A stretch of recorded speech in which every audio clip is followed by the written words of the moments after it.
Hi, I'm Rabbi Johanna Potts, and I'm here to tell the story of The World Needs Beautiful Things. It's a brand new telling of a biblical story about Bezalel.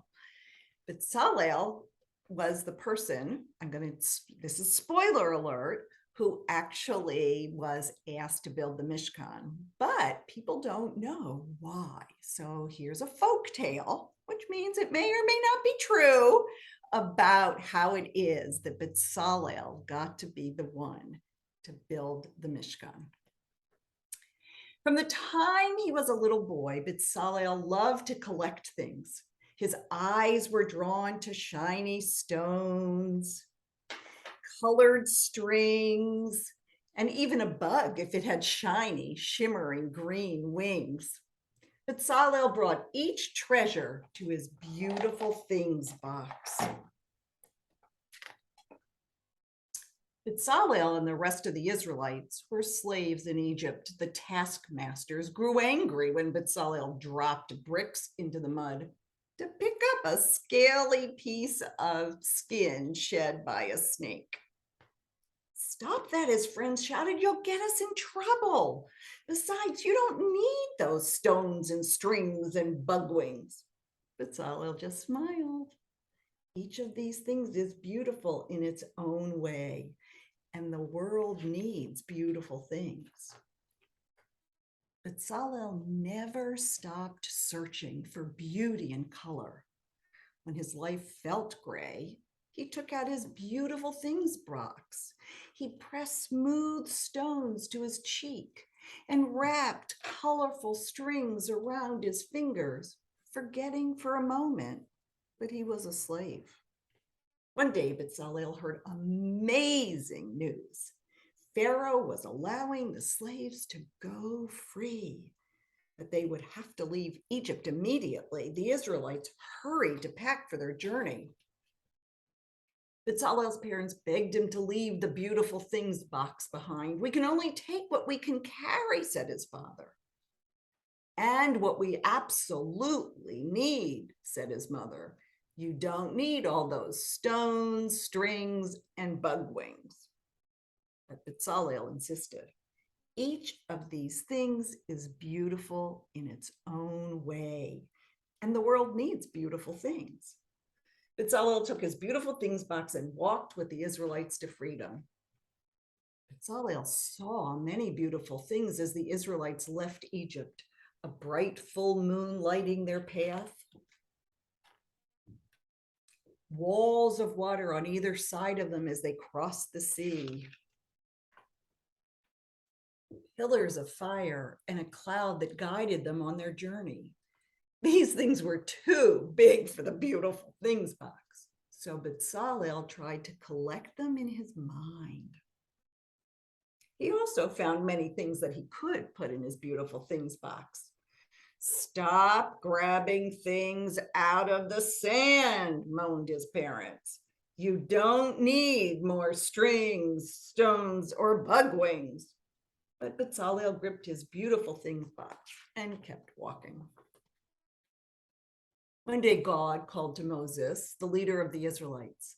I want you to build a Mishkan, a place for my presence to dwell within the Israelites, God told Moses. It will be like a beautiful room in your house for a special guest. Moses was flustered. Where are we supposed to find what we need to build your house, God? We left Egypt with nothing and we're in the middle of the desert. The Israelites can bring me gifts, God said. Gold, silver, copper, and wood and spices and strings of blue and purple and red. What if they don't have anything beautiful? Moses asked. Everyone can find something, God promised, if they know where to look. The Israelites surrounded Moses as he came down the mountain. What does God want? They asked. God wants us to build a house out of beautiful things, said Moses. There was silence. How could they build a house with only what they carried out of Egypt. God suggested string. Does anybody have string to help us get started? I have string, said a small voice. Everyone turned to look as Bezalel stepped forward, clutching his beautiful things box. I have red, blue, and purple. What color does God want? The Israelites' mouths hung open as Bezalel spread his treasures on the ground. I remember seeing trees with white flowers on the other side of the mountain, Bezalel added. Their trunks might be good for building. I saw twisty olive trees too. Then something strange happened. The Israelites began to see blossoms poking out of prickly cacti. And the twisty olive trees at the feet of the forbidding mountains, they started their own beautiful things boxes and brought them to Bezalel. Moses ran to tell God, you were right. We found many beautiful things.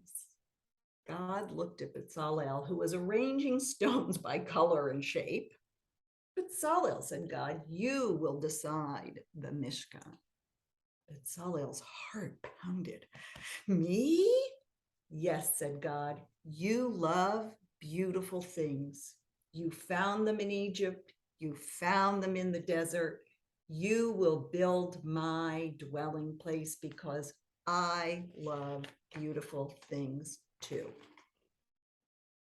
So Bezalel described the beautiful image he saw in his mind, and together he and the other Israelites sketched his plan in the sand.